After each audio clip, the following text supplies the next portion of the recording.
Hello students, তোমরা দেখছো LR&R classes, সঙ্গে আমি সুকান্ত। আজকে আমি তোমাদের ক্লাস 4-এর আমাদের পরিবেশ এই বইটির চ্যাপ্টার নম্বর যে 4 কি রয়েছে, আবহাওয়া ও বাসস্থান, এই চ্যাপ্টারটি পড়াবো। তো এই চ্যাপ্টারটির প্রথমেই তোমাদের কি রয়েছে সেইগুলো আমি আগের ভিডিওই তোমাদের পড়িয়েছি। এই যে সালোক সংশ্লেষ, শ্বসন, এই যে বিষয়গুলো এগুলো আমি তোমাদের আগের ভিডিওতে পড়িয়েছি এবং এই ভিডিওতে আরও ভালোভাবে বিশ্লেষণ করব। তো দেখো, ওপরে ওঠার সাথে সাথে কি হয়, মানে ধরো আমরা সারফেস বা ভূপৃষ্ঠ থেকে ওপরে উঠছি বা কোনো পর্বতারোহী পর্বতে উঠছে, তো এই বিষয়টার সাথে সাথে কি চেঞ্জ হয়। তো কি চেঞ্জ হয়, প্রথম হচ্ছে বায়ুর যে চাপ, বায়ুর চাপ কমে যায়, ঠিক আছে। আর কি, উষ্ণতা মানে টেম্পারেচার, এই উষ্ণতা কমে যায়, মানে হচ্ছে প্রতি 1000 মিটার 1 কিলোমিটার উচ্চতা বৃদ্ধিতে 6.46 ডিগ্রি উষ্ণতা হারে কি হয়, কমে যায়। এই জন্যে আমরা যত ওপরের দিকে উঠতে থাকি তত উষ্ণতা আর বায়ুর চাপ কমতে থাকে।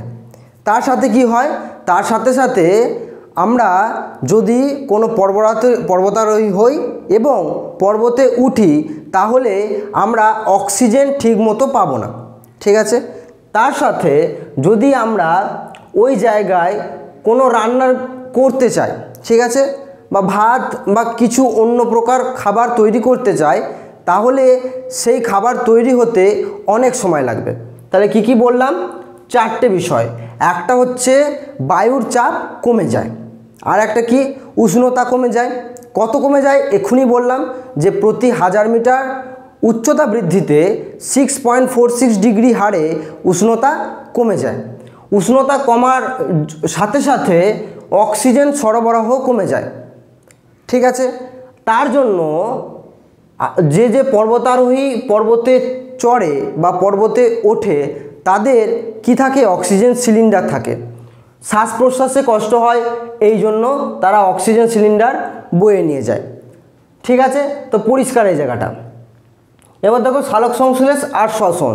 তো সালোক সংশ্লেষ কি, সালোক সংশ্লেষ হলো একটা উদ্ভিজ্জ প্রক্রিয়া, যে প্রক্রিয়ার মাধ্যমে সেই উদ্ভিদ তার নিজ দেহে খাবার তৈরি করতে সক্ষম হয়।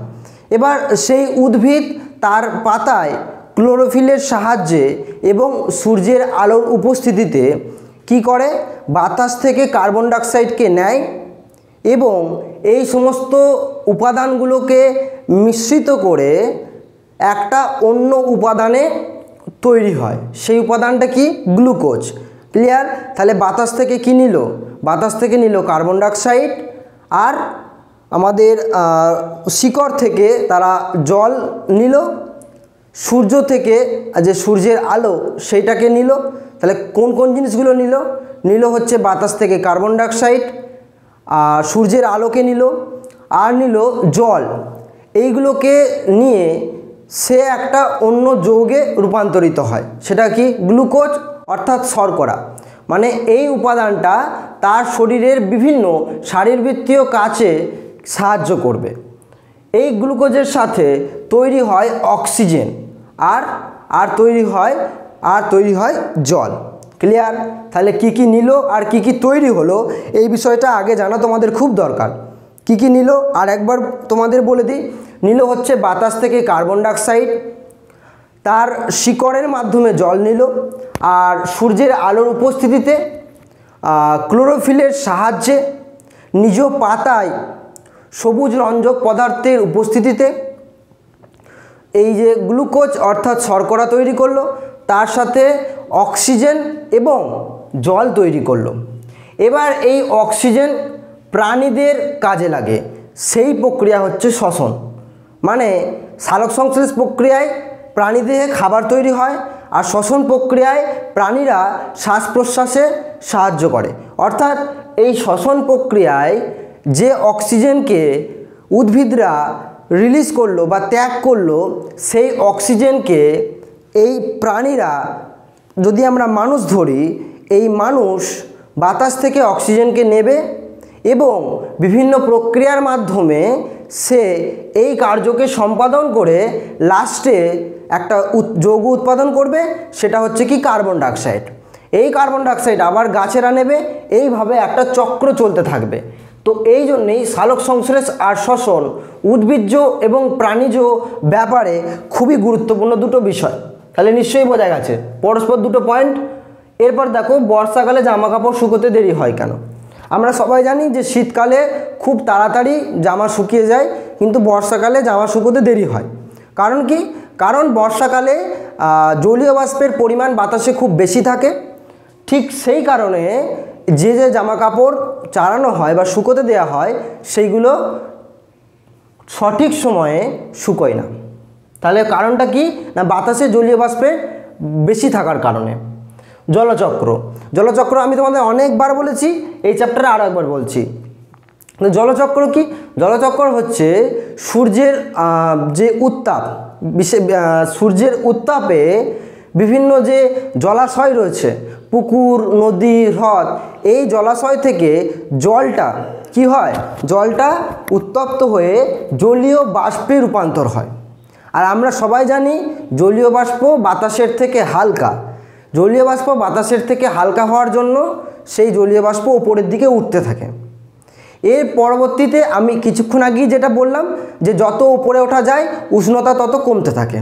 ঠিক সেই কারণে জলীয় বাষ্প যত উপরের দিকে উঠতে থাকবে তত এই জলীয় বাষ্প একের সাথে আর এক মিশে গিয়ে জলকণায় তৈরি হবে। এই জলকণা উপরে থাকা ধূলিকণাকে আশ্রয় করে তৈরি হবে মেঘ। এবার এই ধূলিকণার উৎস কী সেটা আমি এই পরবর্তী পার্টে আলোচনা করব, ঠিক আছে। তাহলে এই জলকণা তার সাথে এই যে ধূলিকণা মিশে তৈরি হয় মেঘ। আর এই মেঘ আরও কিছুটা ওপরে গিয়ে উষ্ণতা কম থাকার কারণে কি হয়, একের সাথে এক জলকণা মিশে গিয়ে তৈরি হয় বরফকণা। এবার আমরা জানি যে বরফ বা বরফকণা একটা বাতাসের থেকে অনেকটাই ভারী। এতক্ষণ জলীয় বাষ্প বাতাসের থেকে হালকা হওয়ার জন্য সে ওপরের দিকে উঠছিল, কিন্তু যেহেতু বরফকণা বাতাসের থেকে অনেকটাই ভারী, তাই সেই বরফকণাকে বাতাস আর ধরে রাখতে পারে না। এবার এই বরফকণা নিচের দিকে মাধ্যাকর্ষণ শক্তির টানে আস্তে আস্তে নামতে থাকে। যেহেতু অনেকগুলো স্তর পেরিয়ে আসে, তাই এই বরফকণা অনেকগুলো টুকরোতে পরিণত হয় এবং লাস্টে আমরা যেটা দেখতে পাই সেটাই হচ্ছে জল। এই জল আবার গিয়ে পুকুরে বা নদীতে, হ্রদে মেশে সেই জল আবার সূর্যের উত্তাপে জলীয় বাষ্পতে পরিণত হয়। এই যে চক্রাকার আবর্তন, এটাই হচ্ছে জলচক্র, ঠিক আছে। এবার দেখো ধুলো বাতাসে মেশে, এটা তোমাদের পয়েন্টে আছে, কিন্তু আসে কোথা থেকে? মানে ধুলো তো আমরা জানি যে বাতাসে মিশছে, অর্থাৎ ধূলিকণাকে আশ্রয় করে মেঘ, বা এই যে ধুলোর জন্য আমাদের যে আবহাওয়ার চেঞ্জ বা বিভিন্ন অস্বাস্থ্যকর পরিবেশ তৈরি হচ্ছে। তো এই ধুলো আসছে কোথা থেকে? বিভিন্ন উৎস আছে। তো এর মধ্যে সবথেকে বেশি পরিমাণে যেটা আমরা দেখতে পাই সেটা হচ্ছে কলকারখানার ধোঁয়া। এই যে কলকারখানার ধোঁয়া, এই ধোঁয়ার মধ্যে থাকা ছোটোখাটো যে ধূলিকণা, ঠিক আছে, সেইগুলো ক্রমাগত বাতাসে গিয়ে মিশছে আর বাতাসকে দূষিত করছে। তার সাথে রয়েছে এই যে যানবাহন, মানে গাড়ি যাতায়াত করছে। তো এই গাড়ি যাতায়াত করতে থাকায় এই যে ডিজেল বা পেট্রোল পুড়ে একটা ধোঁয়া তৈরি হচ্ছে, সেই ধোঁয়া আবার বাতাসে গিয়ে মিশছে। সেই ধোঁয়া বা ধূলিকণা বাতাসে মিশে বাতাসকে দূষিত করছে। আর কি রয়েছে? আরও অনেক উৎস রয়েছে, যেমন লেপ তোষক তৈরি হওয়ার সময় আমরা যে তুলো ব্যবহার করি, সেই তুলোর যে ছোটোখাটো যে অংশ, সেগুলো বাতাসে উড়ে গিয়ে কি হয়, ধুলো আকারে ঘুরে বেড়াতে থাকে, ঠিক আছে। আর কি? আর চটকল, আমরা সবাই জানি চটকল মানে যেখানে চট বা বস্তা তৈরি হয়, সেই জায়গায় প্রচণ্ড পরিমাণে এই যে চটের যে ধুলো সেইগুলো বাতাসে গিয়ে মেশে। তো এই সব কিছু মিশে বাতাসটাকে এরা দূষিত করে ফেলে, ঠিক আছে। দূষিত করে ফেলে এবং বাতাসের যে স্বাভাবিক ছন্দ সেটা সে হারিয়ে ফেলে। এরপর দেখো গ্যাসের পরিমাণ, এটা তোমাদের রয়েছে কিন্তু এই পরিমাণটা দেওয়া নেই, এই পরিমাণটা তোমরা লিখে নেবে। দেখো নাইট্রোজেন, অক্সিজেন, জলীয় বাষ্প, কার্বন ডাইঅক্সাইড, বাতাসের 4টে মেজর উপাদান। এই চারটের মধ্যে তোমাদের প্রশ্নে রয়েছে সবথেকে বেশি পরিমাণে কোনটা রয়েছে, সেটা হচ্ছে নাইট্রোজেন বা N2। এর শতাংশ কত? 78.08%। ক্লিয়ার? এরপর দেখো অক্সিজেন 20.04%। এরপর জলীয় বাষ্প 0.3 আর কার্বন ডাইঅক্সাইড 0.03। তো সব থেকে কম যদি বলে কোনটা, কার্বন ডাইঅক্সাইড, আর সব থেকে বেশি নাইট্রোজেন। আমি এইগুলোর মধ্যে বলছি, এর বাইরে অনেক কিছু আছে, যেমন নিষ্ক্রিয় গ্যাস রয়েছে, হিলিয়াম, হাইড্রোজেন, লিথিয়াম, এই সমস্ত গ্যাসের পরিমাণ বাতাসে নাতি ক্ষুদ্র, মানে একদম নেই বললেই চলে। তো সব থেকে বেশি পরিমাণে থাকে নাইট্রোজেন, আর এর মধ্যে থাকা সব থেকে কম পরিমাণে কার্বন ডাইঅক্সাইড 0.03%। এবার আমরা দেখব বাংলার যে 6টা ঋতু রয়েছে সেই ঋতুগুলি সম্পর্কে। তো গ্রীষ্মকাল প্রথমে আসে, তারপর বর্ষাকাল, শরৎ, শীত, হেমন্ত ও বসন্ত। ঠিক আছে? এই যে বাংলার 6টি ঋতু, এই 6টি ঋতুর যে বৈশিষ্ট্য এবং সময়কাল সেগুলি আলোচনা করব। প্রথমে রয়েছে গ্রীষ্মকাল। তো গ্রীষ্মকালের সময়কাল ইংরেজি মাস ধরে বললে এপ্রিল, মে আর জুন। এপ্রিল, মে আর জুন এই 3 মাস গ্রীষ্মকাল। এবং যদি আমরা বলি যে কোন মাসে সবথেকে বেশি এই গ্রীষ্মকালের প্রভাব পড়ে, সেটা হচ্ছে এপ্রিল মাস। এরপর দেখো এটা বাংলা মাসে হচ্ছে বৈশাখ আর জ্যৈষ্ঠকাল। ঠিক আছে? বৈশাখ আর জ্যৈষ্ঠ এর সবচেয়ে গুরুত্বপূর্ণ অংশ হচ্ছে এর বৈশিষ্ট্য। তো গ্রীষ্মকাল কেন হয় আর শীতকাল কেন হয় এটা খুব ভালোভাবে আমি আলোচনা করেছি এর আগে, উত্তরায়ণ আর দক্ষিণায়নের ব্যাপারটাকে নিয়ে। ঠিক আছে? অর্থাৎ সূর্যের উত্তরমুখী যে অভিযান, যেখানে গিয়ে সূর্য কর্কটক্রান্তি রেখার ওপর অবস্থান করে, আর যেহেতু আমাদের অংশ বিশেষটা মানে আমাদের এলাকাটা কর্কটক্রান্তি রেখার চারপাশে অবস্থান করছে, তাই সেই সময়কালটা হচ্ছে গ্রীষ্মকাল। ঠিক একইভাবে দক্ষিণায়নের প্রভাবে যখন সূর্য তার দক্ষিণমুখী অভিযান করে, ঠিক সেই কারণে সূর্য যখন মকরক্রান্তি রেখার ওপর অবস্থান করে, তখন আমাদের এই কর্কটক্রান্তি রেখার ওপর সূর্য কোনো রূপ তার প্রভাব ফেলতে পারে না। তাই এই অংশটা বা এই সময়কালটা তখন আমাদের শীতকাল হয়। বোঝা গেল? তাহলে উত্তরায়ণ আর দক্ষিণায়নের ব্যাপারটা এর আগেও বলেছি, এখনও বলছি, যার কারণে গ্রীষ্মকাল আর এই শীতকাল হয়। তো এর বৈশিষ্ট্য কি? আমরা সবাই জানি গ্রীষ্মকালে সূর্য কর্কটক্রান্তি রেখার ওপর অবস্থান করে, তার কারণে আমাদের এই এলাকাটা বা এই রিজিয়নটা অনেক বেশি উত্তপ্ত হয়ে থাকে, এই জন্য উত্তাপ খুব বেশি হয়। প্রথম বৈশিষ্ট্যই এটা যে এই সময় আমাদের এলাকার চারপাশ বিশেষ উত্তাপ অনেক বেশি। খরা, তো এই যে গ্রীষ্মকালে কি হয়? গ্রীষ্মকালে তোমার চারপাশে এই যে সূর্যের আলোর প্রভাবে কি হয় না, উত্তপ্ত হওয়ার কারণে জলের একটা শূন্যতা লক্ষ্য করা যায়। অর্থাৎ বেশিরভাগ জল জলীয় বাষ্প আকারে ওপরে অবস্থান করে, তার কারণে এই অংশর বিশেষটা আমাদের লক্ষ্য পড়ে। তাছাড়া এই গ্রীষ্মকালে জল অর্থাৎ বৃষ্টিপাত অনেকটাই কম হয়, মাঝারি বৃষ্টিপাত আমরা বলতে পারি। এই মাঝারি বৃষ্টিপাত হওয়ার দরুন এবং সূর্যের উত্তাপ অনেক বেশি থাকার জন্য এই যে জলের শূন্যতা আমরা লক্ষ্য করতে পারি। তাহলে দুটো মেন বৈশিষ্ট্য পড়ালাম, এক হচ্ছে গ্রীষ্মকালে উত্তাপ খুব বেশি থাকে চারপাশ, এবং উত্তাপ বেশি আর সূর্যের আলো, এই দুই প্রভাবে জলশূন্যতা বা নদী, হ্রদ, পুকুর এই সমস্ত অংশবিশেষগুলি জলের এক শূন্যতা লক্ষ্য করা যায়। এরপর দেখো খরা। ঠিক আছে? তো খরা কি? খরা হচ্ছে জল শূন্যতা হওয়ার জন্য নদী, হ্রদ, পুকুর এই সমস্ত জায়গা শুকিয়ে যাওয়ার জন্য এর চারপাশে যে সমস্ত কৃষিক্ষেত্র রয়েছে সেইগুলোতে একটা ফাটল ধরে, মানে চাষাবাদ হওয়ার উপযোগী সেই সময় নয়, কারণ সে জল পাবে না। জলের যে উৎস, সেই জলের উৎসতে জল আর নেই, মানে নদী, হ্রদ বা পুকুর যেখান থেকে চাষি তার চাষের জন্য যে পর্যাপ্ত জল সংগ্রহ করত, সেই জল এখন আর সে পাচ্ছে না। তার সাথে সাথে তার জমি এখন ফাটল ধরেছে, অর্থাৎ জল শুকিয়ে গিয়ে জমিতে এখন ফাটল ধরেছে। তার জন্য একটা চাষাবাদের ওপরও প্রচুর পরিমাণে এফেক্ট পড়ে। ঠিক আছে। তো এইরকম যদি আমরা একটা উদাহরণ দিই ভারতের দিক দিয়ে, ভারতের রাজস্থানে আমাদের এই গরমকালে প্রায় 48 ডিগ্রি সেন্টিগ্রেডেরও বেশি তাপমাত্রা ছাড়িয়ে যায়। তার জন্য সেই সময় সেই জায়গাটা কিসের এই মানুষের বসবাসের জন্য উপযোগী থাকে না। তার সাথে সাথে জলের একটা বিরাট অভাব লক্ষ্য করা যায় এবং ওখানে মানুষ এই যে কিছু জায়গায় যে চাষাবাদ হয় সেই জায়গাগুলো চাষাবাদ লক্ষ্য করা যায় না। বোঝা গেল? এবার দেখো বর্ষাকাল। নেক্সট কাল হচ্ছে বর্ষাকাল। বর্ষাকালের ইংরেজি মাস ধরে যদি বলি জুন, জুলাই আর আগস্ট। জুন মাসে বর্ষা প্রথম ভারতের কেরলের মধ্য দিয়ে ঢোকে। এরপর বাংলা মাস আষাঢ় আর শ্রাবণ মাস।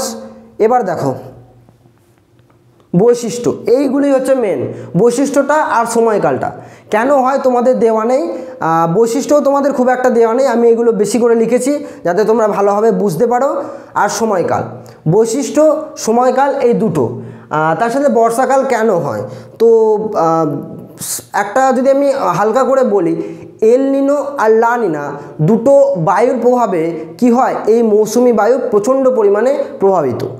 যদি কোনো সময় দেখা যায় যে এল নিনো একটা বিরাট পরিমাণে প্রভাব ফেলেছে বা লা নিনা সেইভাবে প্রভাব ফেলতে পারেনি, ঠিক সেই জন্যই মৌসুমি বায়ুর একটা অনিশ্চয়তা দেখা যায়।